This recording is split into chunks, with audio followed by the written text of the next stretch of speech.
আসসালামু আলাইকুম প্রিয় শিক্ষার্থীরা, আজকে আমরা শিখব ব্যাড এফেক্টস অফ স্মোকিং। ধূমপান করার খারাপ দিকগুলো সম্পর্কে একটা ডায়লগ শিখব এবং এই ডায়লগটি শুধুমাত্র এসএসসি, জেএসসি এবং এইচএসসি শিক্ষার্থীদের জন্য।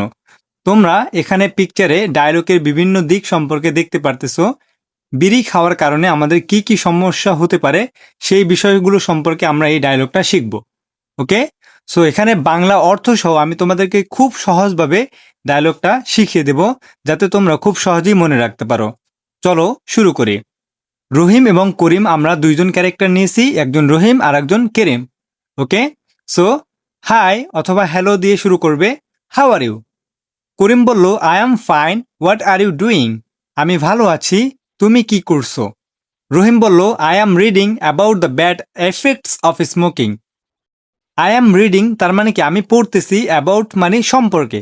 আই অ্যাম রিডিং অ্যাবাউট আমি সম্পর্কে পড়তেছি the bad effects of smoking, ধূমপানের খারাপ প্রভাব সম্পর্কে আমি পড়তেছি। ওকে, তারপরে করিম বলল, ও স্মোকিং ইজ ভেরি হার্মফুল, ধূমপান খুব ক্ষতিকর, রাইট? তাই না? এখানে রাইট মানে কি তাই না? ওকে, তারপরে রহিম বলল, yes it is very dangerous for our health.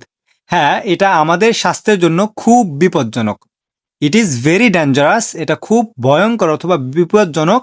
কাদের জন্য? ফর জন্য, আওয়ার আমাদের, হেলথ আমাদের স্বাস্থ্যের জন্য।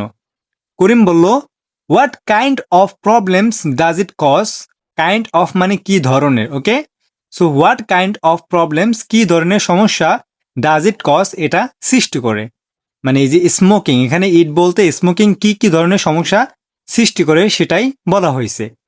তারপরে রহিম, ইট কজেস এটা সৃষ্টি করে ডিজিজেস রোগ, লাইক যেমন ক্যান্সার অ্যান্ড লাঞ্চ প্রবলেম।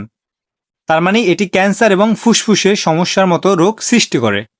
করিম বলল, দ্যাট সাউন্ডস ভেরি সিরিয়াস, এটা খুবই গুরুতর শোনাচ্ছে, মানে এটা খুবই ভয়ঙ্কর এরকম একটা বিষয়। That sounds very serious. তারপর রহিম বলল, yes smokers become weak and sick easily. ধূমপায়ীরা, এখানে স্মোকার্স বলতে যারা বিড়ি খায় তাদেরকে বোঝানো হয়েছে।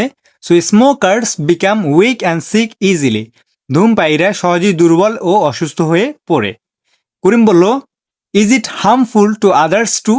এটা কি অন্যদের জন্যও ক্ষতিকর? রহিম বলল, ইয়েস ইট হার্মস মানে এটা ক্ষতিকর, পিপল মানুষজন, অ্যারাউন্ড দেম।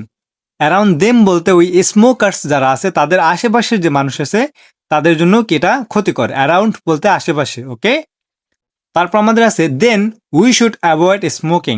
করিম বলল, তাহলে আমাদের ধূমপান এড়ানো উচিত। অ্যাভয়েড মানে কি এড়ানো, এবং শুড মানে উচিত, স্মোকিং মানে কি ধূমপান। ওকে, তারপর রহিম বলল, অ্যাবসোলুটলি অবশ্যই, we should say no to smoking, আমাদের ধূমপানকে না বলতে হবে। করিম বলল, thank you for sharing this information, এই তথ্য শেয়ার করার জন্য ধন্যবাদ। এবং রহিম বলল, ইউ আর ওয়েলকাম, তোমাকে স্বাগতম। তোমাদের যদি এই বিষয়গুলো মনে না থাকে, তোমরা জাস্ট এই পিকচারগুলোর দিকে তাকাও। এখানে একটা ছেলে কি করতেছে, স্মোক করতেছে, এবং সাথে এখানে তার লাঞ্চে কিন্তু সমস্যা হইতেছে, তাই না? এখানে causes cancer and lunch problems. তো তোমরা এখানে রিয়েলি দেখতে পারতেছো। আমি আশা করব যে এই ছবির মাধ্যমে তোমরা এই বিষয়গুলো খুব সহজেই মনে রাখতে পারবে। ওকে, সো আমি সম্পূর্ণ চেষ্টা করছি যাতে এই বিষয়গুলো খুব সহজে এবং বড় কোনো সেন্টেন্স না লিখে ছোট ছোট সেন্টেন্স থেকে কিভাবে সহজেই তোমরা একটা ডায়লগ লিখতে পারো। সো আশা করি তোমাদের ক্লাসটা অবশ্যই ভালো লেগেছে।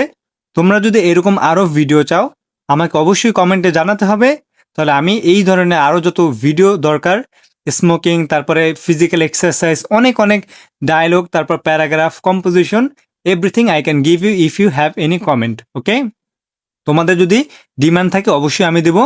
সো এরকম ভিডিও পেতে চ্যানেলটি অবশ্যই সাবস্ক্রাইব করে রাখবা, যাতে পরবর্তী ভিডিও তুমি সবার আগে পেতে পারো। সবাইকে অসংখ্য ধন্যবাদ ক্লাসটি করার জন্য। Thank you.